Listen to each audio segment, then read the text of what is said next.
Hi hello నమస్తే welcome to blogging with Shiva. ఈరోజు నేను మీ ముందరికి మన తిరుపతి సిరీస్లో థర్డ్ వీడియో అయితే వచ్చేసాను అనమాట. ఈరోజు మనం చూడబోయే గుడి మన తిరుపతి నుండి 11 కిలోమీటర్ల దూరంలో ముక్కోటిలో ఉన్న శ్రీ అగస్తీశ్వర స్వామి వారి ఆలయానికి అయితే సందర్శించబోతున్నాము. ఈ ఆలయంలో మనకి శివలింగాన్ని సాక్షాత్తు అగస్త్య మహర్షి అయితే ప్రతిష్ఠించారు. అంతేకాదు ఇక్కడ మనకి వెంకటేశ్వర స్వామి వారి యొక్క నిజ పాదాలు కూడా ఉన్నాయి. మన ఈ యొక్క ఆలయ స్థల పురాణం నిర్మాణం ఇవంతా మనము ఈ వీడియోలోకి ముందరకు వెళ్ళి ప్రతిదీ పూర్తిగా అయితే తెలుసుకుందాము. అలాగే ఈ టెంపుల్ తాలూకా లొకేషన్ కూడా మీకు డిస్క్రిప్షన్లో ఇచ్చాను, చెక్ చేయండి. ఓకే, వీడియోని అయితే లైక్ చేసి అయితే స్టార్ట్ చేయండి. రండి ఇంకా వెళ్దాం మనం.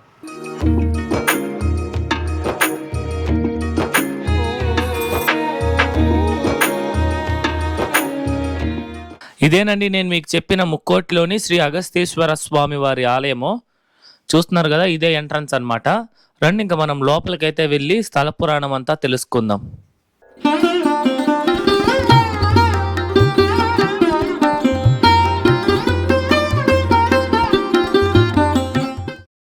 ముందుగా మనం ఆలయం లోపలికి వెళ్ళి స్థల పురాణం మొత్తం తెలుసుకునేకి ముందు మనం ఈ ఆలయం యొక్క టైమింగ్స్ తెలుసుకుందాం. ఈ ఆలయం ప్రతిరోజు ఉదయం 6 నుండి మధ్యాహ్నం 1:30 వరకు అయితే ఉంటుంది. తిరిగి 3:30 నుండి రాత్రి 7:30 వరకు అయితే టెంపుల్ మనకి అందుబాటులో ఉంటుంది. ఇప్పుడు మనం ఈ ఆలయం యొక్క పూర్తి స్థల పురాణాన్ని అయితే తెలుసుకుందాం. పూర్వము సప్త ఋషులలో ఒకరైన అగస్త్య మహర్షి, ఆయన శివుని ఆజ్ఞ ప్రకారం అయితే కాశీ నగరాన్ని వదిలి ఈ యొక్క దక్షిణ భాగానికైతే సతీ సమేతంగా అయితే రావాలనుకుంటారనమాట. అలా వస్తున్నప్పుడు దారిలో సూర్యచంద్రులు కనిపించకుండా ఒక పెద్ద కొండ అయితే ఏర్పడిపోతుంది. ఆ ఒక కొండని వచ్చి సంధ్యాపర్వతం అని అయితే అంటారనమాట.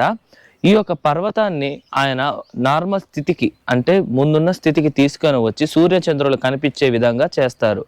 అలా చేసి ఆయన మన దక్షిణ భాగానికి వస్తూ ఉండగా దారిలో కనిపించే ప్రతి ఒక్క తీర్థాలు ఉంటాయి కదా, ఆ తీర్థం దగ్గరికి వెళ్ళి ఒక లింగాన్ని అయితే ప్రతిష్ఠించేవారంట.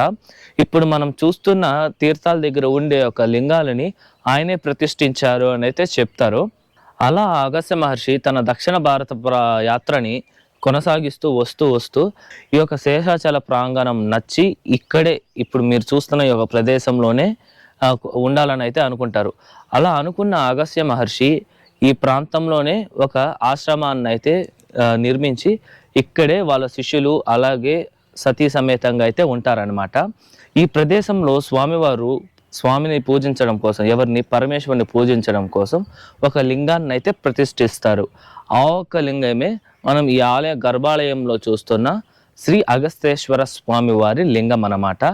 ఈ యొక్క లింగాన్ని అగస్త్య మహర్షిని ప్రతిష్ఠించడం వల్ల ఈ యొక్క లింగాన్ని కూడా అగస్తేశ్వర స్వామి లింగం అని అయితే పిలుస్తారనమాట. ఇక్కడే స్వామివారు పూజించడం కోసం, ఎవరిని ఆ పరమేశ్వరుణ్ణి అభిషేకించడం కోసం నీరు, అలాగే వాళ్ళ అవసరాల కోసం నీరు లేదనేసి మీరు ఇప్పుడు చూస్తున్న ఈ యొక్క ప్రదేశంలోనే స్వర్ణముఖి నదిని అయితే పుట్టిస్తారనమాట. ఎవరు? అగస్త్య మహర్షి. అలా ఈ యొక్క ప్రదేశంలో 3 నదులు అయితే ఇక్కడ సంగమిస్తాయి. అదే కళ్యాణి నది, భీమా నది, అలాగే ఈ స్వర్ణముఖి నది. ఈ యొక్క ప్రాంతంలోనే 3 నదులు అయితే కలుస్తాయి. ప్రస్తుతానికి ఇక్కడ ఒక్క చుక్క నీళ్లు కూడా లేదనమాట.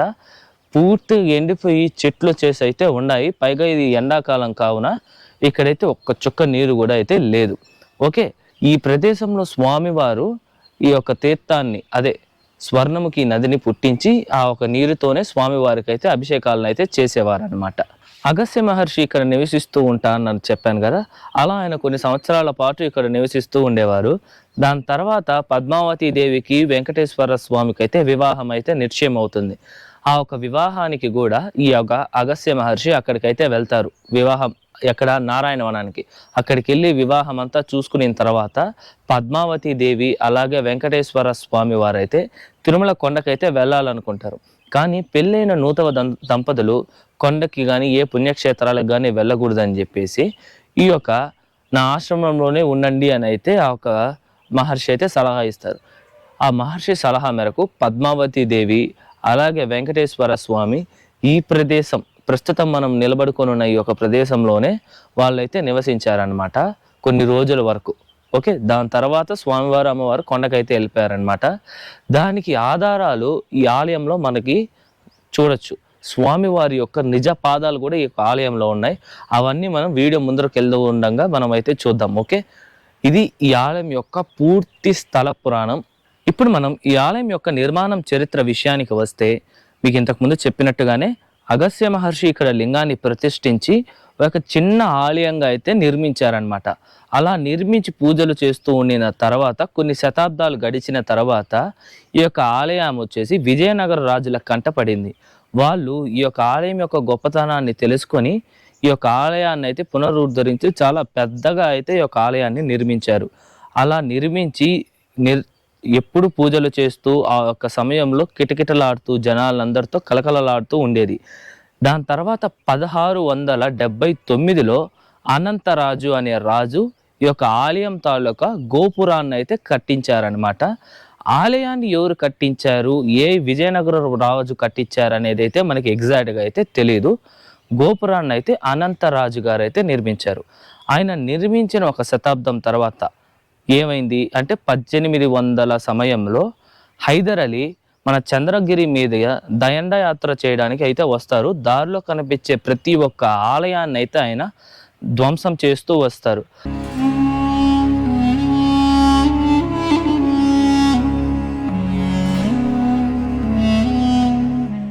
అలా ఆ హైదర్ అలీ ఈ యొక్క ఆలయాన్ని పూర్తిగా ధ్వంసం చేసేసి ఇంకా చంద్రగిరి కోటకని అయితే ఆక్రమించేశారనమాట.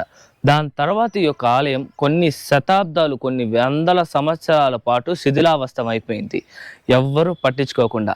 దాని తర్వాత 1979లో కంచి పీఠాధిపతి అయిన ఒక చంద్రశేఖర సరస్వతి గారు ఈ యొక్క ఆలయ ప్రాంగణానికి వచ్చి, ఇక్కడ మీకు చెప్పాను కదా త్రివేణి సంగమం అని, ఈ యొక్క ప్రాంతంలో స్నానం ఆచరించి అలాగే అక్కడ స్వామివారిని అయితే దర్శించారు. ఆయన దర్శించిన తరువాత ఇక్కడే ఒక కొత్త ట్రస్ట్ సభ్యులందరూ ఏర్పడి 1979లోనే ఈ యొక్క ఆలయాన్ని అయితే పునరుద్ధరించాలి అని అంటే వాళ్ళు సంకల్పిస్తారు. అలా వాళ్ళు సంకల్పించి ఈ యొక్క ఆలయాన్ని అయితే తిరిగి పూర్తిగా, ఇప్పుడు మీరు చూస్తున్నారు కదా ఎంత అద్భుతంగా అయితే ఈ యొక్క ఆలయాన్ని అయితే వాళ్ళు పునరుద్ధరించి నిత్యం పూజలు, స్వామివారికి సేవలు ఇప్పటికీ అలాగే కొనసాగిస్తూ వచ్చారనమాట. ఇది ఈ ఆలయం యొక్క నిర్మాణం చరిత్ర. మీకు పూర్తిగా అర్థమైంది అనుకుంటున్నా. అలాగే మనకి ఈ యొక్క ఆలయంలో స్వామివారు మనకి అగస్తీశ్వర స్వామిగా దర్శనమివ్వగా, అమ్మవారు మనకి ఆనందవల్లిగా అయితే దర్శనమిస్తున్నారు. ఈ యొక్క ఆలయంని మీరు తప్పకుండా ఒక్కసారైనా దర్శించండి. చాలా చాలా అద్భుతంగా, ముఖ్యంగా చాలా ప్రశాంతంగా ఉంటుంది ఈ యొక్క ఆలయము. ఓకే, ఈ ఆలయం తాలూకా గర్భాలయం పక్కనే మనకి ఒక చిన్న కృష్ణుడి యొక్క ఆలయం కూడా ఉంది. చాలా బాగుంది, చూడండి.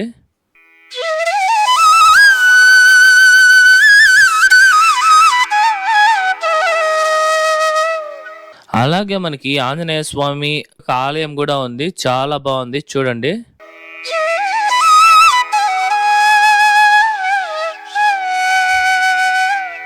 రండి, ఇప్పుడు మనం ఆ త్రివేణి సంగమం జరిగే ప్రదేశాన్ని, అలాగే అక్కడ ఉన్న వెంకటేశ్వర స్వామి వారి పాదాలని కూడా చూద్దాం.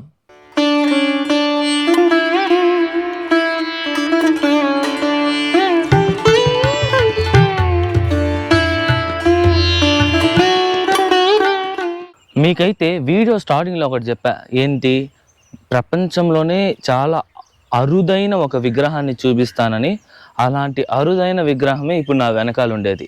ఇంతకీ ఏంటి ఆ విగ్రహం అంటే, ఒకే శిలపైన మనకి ముందర వైకుంఠానికి నాథుడైన విష్ణువు, వెనక పక్క కైలాసానికి నాథుడైన పరమేశ్వరుడి యొక్క విగ్రహాలు ఒకే శిలపై ఉంటుంది. ఇది చాలా అరుదైన విగ్రహం అన్నమాట. ఇది ఎందుకు అని ప్రతిష్ఠించారు అంటే, శివుడు విష్ణువు ఇద్దరు ఒకరే, వారు వేరు వేరు కాదు అని ఒక సింబాలిక్గా చెప్పడానికి ఈ యొక్క విగ్రహాన్ని అయితే ప్రతిష్ఠించారంట. ఇంతకు ఎవరు ప్రతిష్ఠించారనే ఒక ఇన్ఫర్మేషన్ అయితే మనకి దొరకలేదు. చాలా అద్భుతమైన విగ్రహం అది, మీరు చూడొచ్చు. దాదాపు 6 అడుగులు ఉంటుంది అన్నమాట విగ్రహము. చాలా చాలా అద్భుతంగా అయితే ఉంటుంది. ఈ మండపంలోనే మనకి వినాయకుడు, సుబ్రహ్మణ్య స్వామి, అలాగే అయ్యప్ప స్వామి విగ్రహాలు కూడా ఉన్నాయి, మీరు చూడొచ్చు. ఇప్పుడు మీరు నా వెనకాల చూస్తున్నారు కదా, ఇది వచ్చేసి కలియుగ ప్రత్యక్ష దైవమైన వెంకటేశ్వర స్వామి వారి నిజ పాదాలు అనమాట. ఇక్కడ స్వామివారి పాదాలు ఎలా వచ్చిందో తెలుసుకుందాము. స్వామివారికి నారాయణవనంలో వివాహం అయిన తర్వాత స్వామివారు కొండకి వెళ్ళకూడదు కదా, అంటే పెళ్ళైన కొత్త దంపతులు ఎవరు కొండకి వెళ్ళకూడదని అగస్త్య మహర్షి చెప్తారు. ఆయన చెప్పిన తర్వాత స్వామివారు ఆ మాట విని ఈ ప్రదేశంలో, అంటే ఈ ముక్కోట్లు మనం ఇంతసేపు చూసిన ఒక ఆలయం ఉంది కదా, ఇది వచ్చేసి ముందంతా అగస్త్య మహర్షి యొక్క ఆశ్రమం. ఈ ఆశ్రమంలో స్వామివారు అయితే కొన్ని రోజులైతే ఉన్నారనమాట. అలా ఇక్కడ స్వామివారి పాదాలు అయితే ఈ ప్రదేశంలో ఉండడం వల్ల స్వామివారి పాదాలు కూడా ఇక్కడ ఉన్నాయి. మీరు చూడొచ్చు, అటు ఇటుగా ఒక 3.5 to 4 feet అయితే 4 అడుగులు ఉందండి. పాదాలు అయితే కొంచెం లోతుగా ఉంది, చాలా అద్భుతంగా అయితే ఉందన్నమాట. అలా మీకు చెప్పాను కదా చరిత్ర, అందుకు ఇక్కడ స్వామివారి పాదాలు ఇట్లా వచ్చింది. అలాగే ఈ యొక్క పాదాలని విష్ణు పాదం అనే కాకుండా అగస్త్య పూజిత విష్ణుపాదం అని కూడా పిలుస్తారు. ఎందుకంటే స్వామివారు తిరుమల వెళ్ళిపోయిన తర్వాత అగస్త్య మహర్షి ఈ ప్రదేశంలోనే స్వామివారి పాదాలని పూజించుకుంటూ అయితే ఉండేవారనమాట. అందుకు ఈ అగస్త్య మహర్షి పూజించిన పాదాలు కాబట్టి అగస్త్య పూజిత విష్ణుపాదం అని అయితే పిలుస్తారు. అంతేకాదండి, ఇక్కడ మనకి మీరు చూసినట్టయితే ఈడు మొత్తం చెరువు ఇప్పుడైతే మొత్తం ఎండిపోయింది కదా, కానీ ఇది వచ్చేసి త్రివేణి సంగమం అంటారనమాట.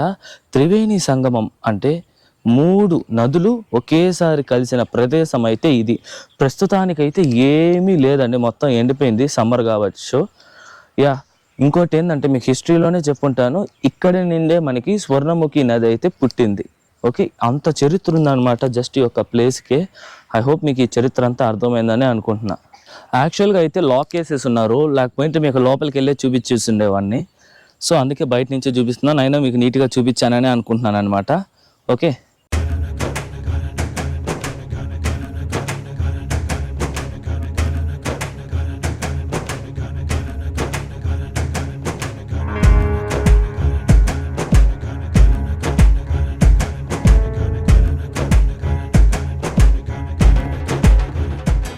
ఇదండి ఇవాళ వీడియో ఎలా ఉంది, నచ్చిందా?